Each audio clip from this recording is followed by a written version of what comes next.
The term "make it rain" has a much different meaning these days than it used to. But can you imagine having the capability to actually summon rain? Our next story is about just such an individual who, in front of friends, strangers, and law enforcement officers, displayed the ability to summon precipitation. And it's not about ending droughts, because this man was able to do it indoors. So break out your umbrellas, because this is going to be extremely strange. 20-year-old Don Decker had run afoul of the law by receiving stolen goods and was serving a jail sentence at the Monroe County Correctional Facility on February 24, 1983, in Stroudsburg, Pennsylvania. During his confinement, his grandfather, James Keyshaw, suddenly passed away, and family members all mourned his death, except for one, his incarcerated grandson, Don, who actually felt a sense of relief as he had been physically abused by his grandfather since he was a young child, something he had kept hidden from his family all these years. Decker was granted a bereavement furlough to attend the funeral, which he did, hiding the disgust he felt as he listened to his family portray his grandfather in such a positive light, and afterwards accepted an offer to stay the night with family friends Bob and Gina Kiefer, who, his current situation notwithstanding, offered him a proper bed and friendly surroundings at their Ann Street rental home, if only temporarily, as Don's mother refused to allow her own son inside her house. But the Don Decker they thought they knew would be a far cry from the man who would share their house on this particular night.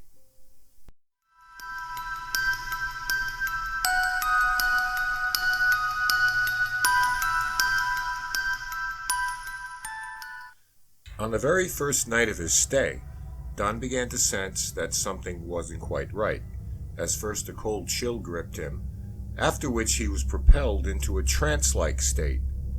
While the Kiefer family stood watching in bewilderment, they became aware that water was beginning to drip from the ceiling and walls of their living room.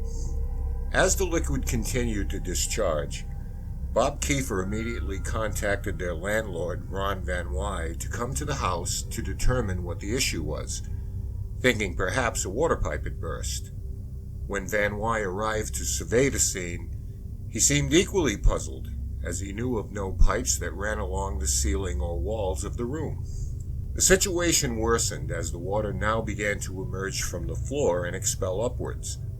Ron then called his wife to explain what was taking place, then put in a call to a police officer he knew, Officer John Bojan, and he and his partner, Patrolman Richard Wolbert, responded to the call.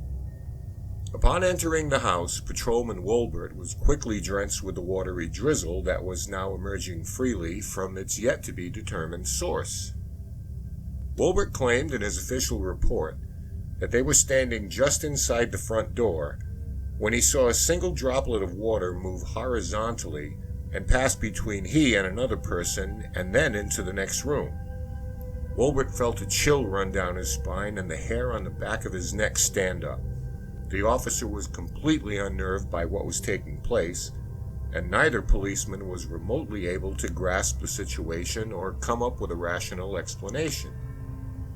But they soon became keenly aware of Don, who at this point was still in the throes of his peculiar trance, and it's been said by Van Wy they went so far as to place a bag over his head to eliminate the possibility of him spitting. Pam Scrofano, whose family owned Family New York Pizza across from the house, came by to see what the commotion was about, and saw for herself the strange liquid that poured from the ceilings and walls before retreating back to the safety of her restaurant. The liquid found on the walls was said to be tacky, but no samples were taken at this time, nor were there any photos snapped or videos recorded, which was not out of the ordinary in 1983. The policeman then asked the Kiefers to take Don out of the house, and they complied with this request. Almost immediately after Don left the home, The drizzle dissipated and things began to return to normal, which prompted Ron Van Wy to question if either the Kiefers or Don were responsible for what had taken place. Meanwhile, the Kiefers had taken Don, who remained in his eerie trance, into the family New York pizzeria, where Pam Scrofano looked on as water almost immediately started to descend to the floor in her establishment and quickly swelled into puddles. With all this playing out before her eyes, Pam came to the conclusion that Don was likely in the midst of a possession. She went to the register and produced a crucifix she kept there and placed it on Don's skin, which caused him to recoil as its mere touch burned him. She proposed that Don needed to submit to an exorcism as soon as possible. Not able to remain at the restaurant as the crescending water threatened to do further damage, they gathered themselves and Don and left to return to the house, upon which the cascading water diminished and eventually stopped completely inside the restaurant. When they returned home, they were met there by Van Wy and his wife Romaine, who by then had arrived at the property. As if on cue, the showery surge commenced again, this time accompanied by the sounds of pots and pans rattling in the kitchen. They both confronted Don, who they suspected might be playing an elaborate prank that had gone too far, and the joke was resulting in damage to the home. This presumption was short-lived, as they watched Don first levitate off the floor and then seemingly be thrown up against a wall. Bob Kiefer claimed he saw scratches in the form of a cross appear on Decker's inner elbow. Shortly thereafter, patrolmen Beaujean and Wolbert, who had briefly left the scene when Don was removed from the house, returned with Police Chief Gary Roberts.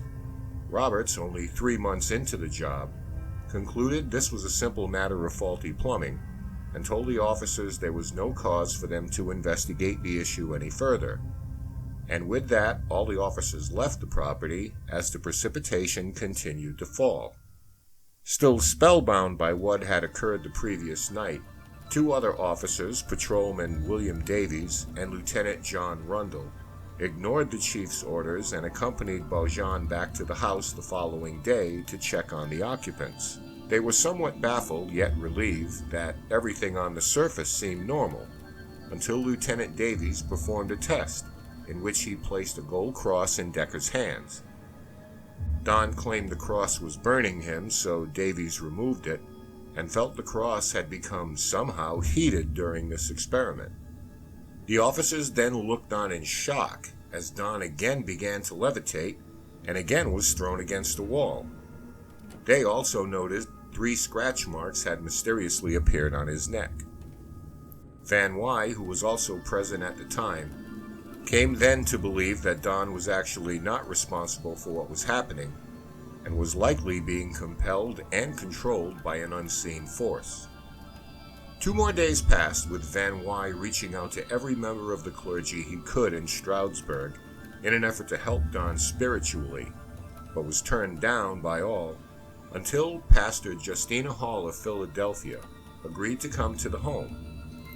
Once there, she prayed with Don, who would sporadically begin to convulse as they recited scripture. Undeterred by even the rain which had started and continued to fall in her presence, Pastor Hall continued to pray until eventually an air of calm and peace seemed to come over Don as well as the home as the rain subsided. For the remainder of Don's stay with the Kiefers, no other unusual events took place. With his furlough now ended, Don was returned to jail to complete his sentence.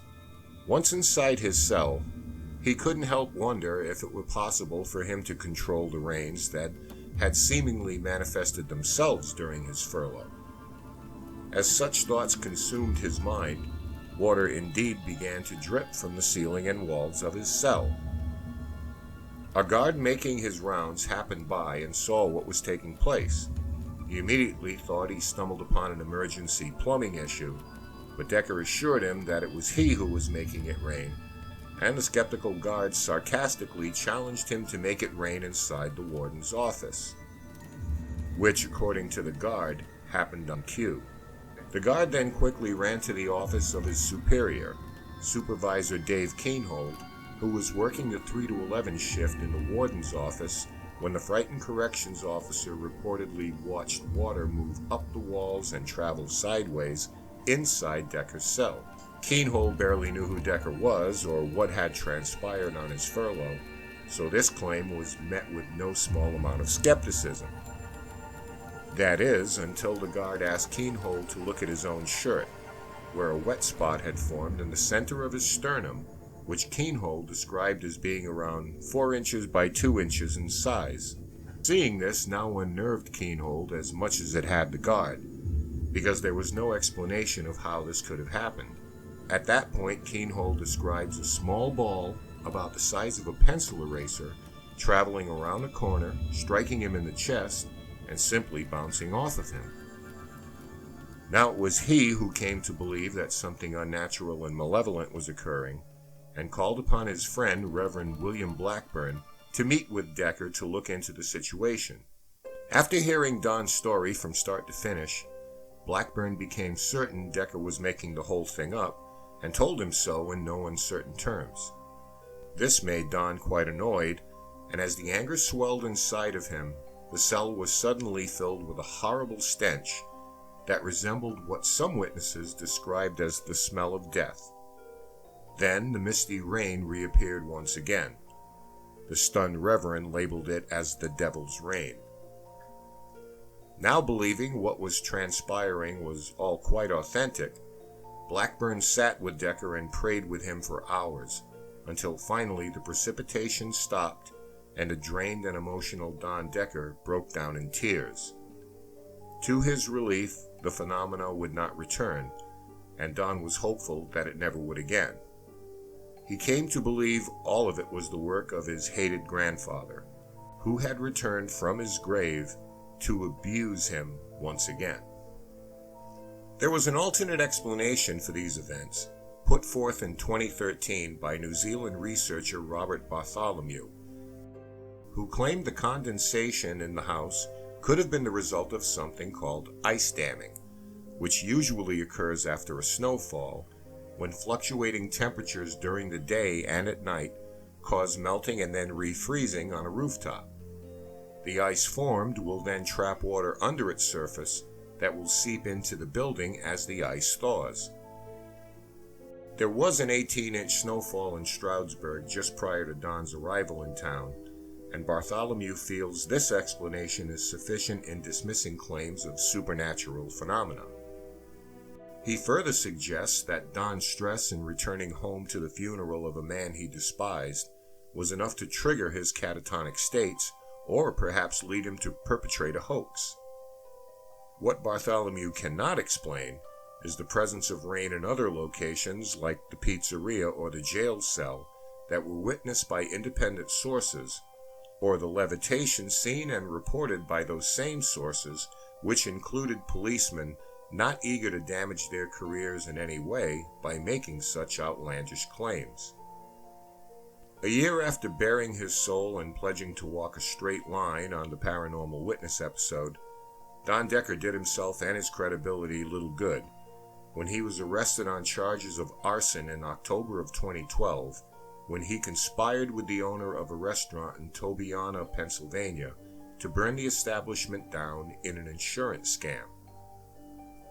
Beyond a return to prison, for his skeptics it cast further doubt on his trustworthiness. So, is Don Decker a bad seed? Did the abuse he allegedly suffered at the hands of his grandfather leave a lasting imprint on him? Or was he truly able to summon rain and levitate because of emotional and psychological injury? You know, all of those can be true. It is possible that Don was a victim of his own stress and anger, which manifested into him becoming what is considered an agent with the ability to manufacture poltergeist-like activity. Now bear in mind, a couple of witnesses like Pam Scrofano and Bob Davies made the leap into demonic possession, and that might have triggered the sort of mass contagion that spread among all the other witnesses. But regardless, however these events were sourced, they did indeed happen, and the variety and credibility of the witnesses speak for itself. So was this supernatural or parapsychological? Either way, the case of the Rain Man, Don Decker, is truly one that fits comfortably into the realm of the extraordinary.